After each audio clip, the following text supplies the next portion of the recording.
السلام عليكم ورحمة الله تعالى وبركاته. أهلا وسهلا ومرحبا بكم في قناة عالم القصص والروايات. فضلا وليس أمرا، اشترك بالقناة واضغط على زر الإعجاب ليصلك كل جديد.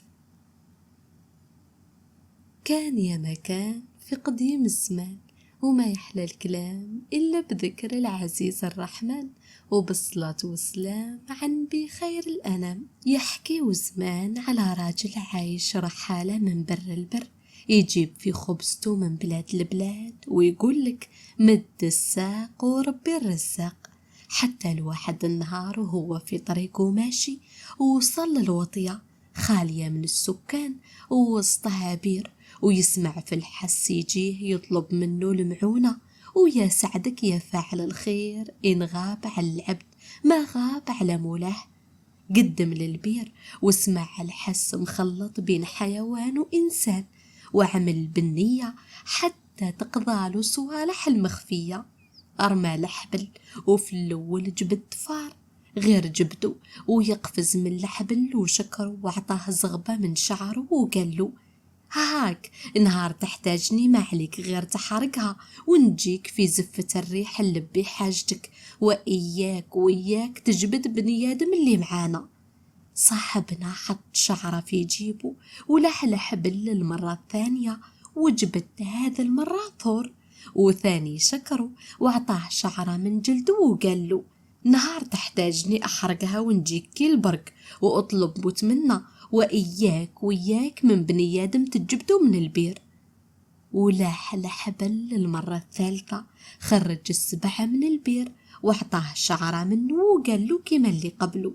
وفي الرابعة جاب الحبل معاه لفعة ربي يكفينا شرها، وغير سلت من الخيط بدلت جلدها وخلته له وقالت له: وقت تحتاج وتصعب عليك أحرق جلدي نجيك كي نسمة الهوى، ونكون لك الكل مرض دواء، وإياك وبني آدم تجبدو. المرة الأخرى بقى بني آدم في البير يصيح ويعاود: انقذني يا فلان.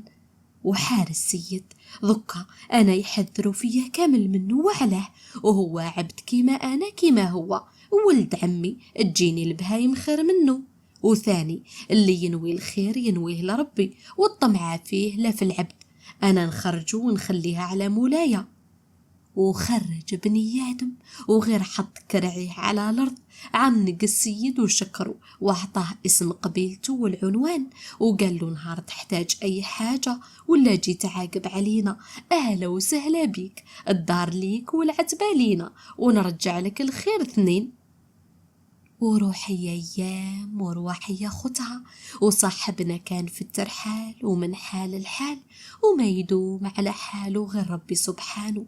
الواحد النهار خلاص ضاقت به هو وعياله، وكان عام شر، والنساء تعرفوها ما تنسى، تتفكر لك الحية ولو بعد سنين.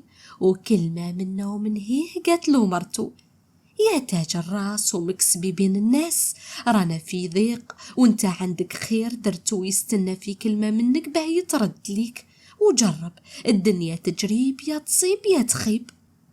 جبد أخينا الشعر متاع الفار، أحرقها وفي نسمة ريح حضر الفار وقال له: اطلب وتمنى. حكاله أخينا على قلة الشي واللي للعبد ترشي.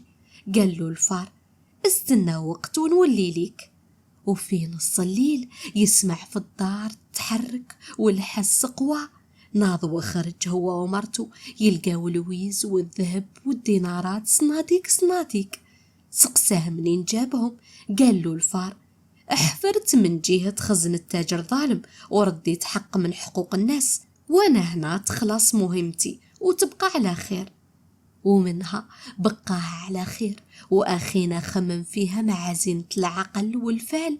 قالت له مرته: نشريو أرض ونحرثوها، والغلة نبيعوها وما نمدوا اليد، ويبقى الخير لوليداتنا تسترهم وأرض تعيشهم. وكيما كان الحال سي محمد خذا راي مرته وشرى الأرض والدار، ووقت الحرث ما لقاش باه اليد ما تعمر ولا محرث يهنيه، مالا حرق شعرة الطور وجاه في الحين.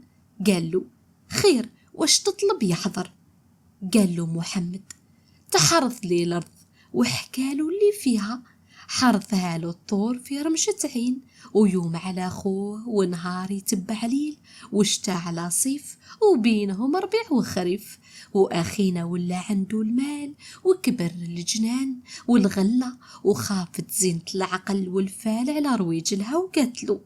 دركا ولينا صحاب جاه ومال، ومحتاجين اللي يحرسنا من السرقة والقطاع.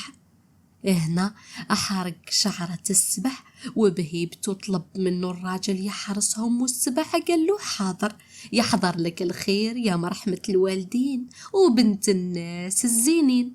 وفي يوم من الأيام وبعد عام و2، أخينا مشى هز الغلة ويتاجر بيها من بلاد لبلاد، والحق عليه الليل وقال وين نبات.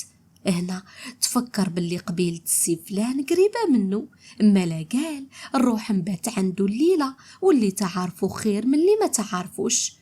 والعبد هذاك ما خاب الظن فيه، لا خرج كريم وضيفه وذبح له خيار الشياه، وقعدوا في السهرة كلام يجيب على كلام.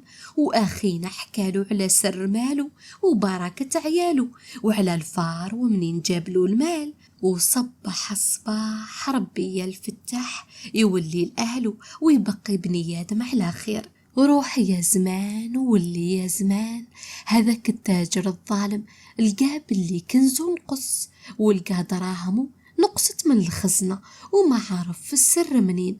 التاجر دار البراح اللي يدلو على السارق والخوان يعطيه مكافأة 2000 دينار. والأخبار الزينة تزحف، والشينة تجنح وتطير، والطمع غوال بني آدم، وراح بلغ على صاحبه ونسى الخير اللي داروا معاه. وغدوة من ذاك جو هزو السي محمد وتحكم عليه بلا تحقيق ومشورة. مسكين غاضوا الحال يخلي ولاده للمهانة، وتفكر جلد اللفعة اللي وصاتوا عليه. جابوا وحرقوا، وحضرت عنده وحكالها وش صرا. قاتلوا الشح فيك، انت ما سمعت النصيحة منا، والبكى من ورا الميت ما يردوا. وورات له كيفاه تخرجوا منها، وراحت لحالها. تسحبت لغرفة التاجر الظالم وثنات روحها على رقبته، وما حبت تطلقوا. ملاش على خبر طالبين من يفهم لغة الثعابين ولا يطيق عليها. وانطق صاحبنا من الحبس وقال لهم أنا نعرف وش تقول. دخلوه للتاجر وشرط يعاون ويطلق سراحه، وحكى معاها، ومن ثم قال راهي ما تنصل من رقبتك حتى تجيبوا لها راس بني آدم غدار، والمارة تاعو راهو دا من خزنتك 2000 دينار مكافأة. ويتهز العسكر جابوه، ومنها قفزت في راسه ونفثت سمها فيه ومات. ورجع الرحالة لبلاده ويخدم في ماله، وعايش مع مرته وولاده، وخلاص الحكاية. وهنا خلاصت حكايتنا لنهار اليوم، نتمنى تكونوا ديتوا منها العبرة. وانا ما بقى لي غير نقولكم تهلاو في رواحكم، واستناوني في حكايات جديدة. والسلام عليكم ورحمة الله تعالى وبركاته.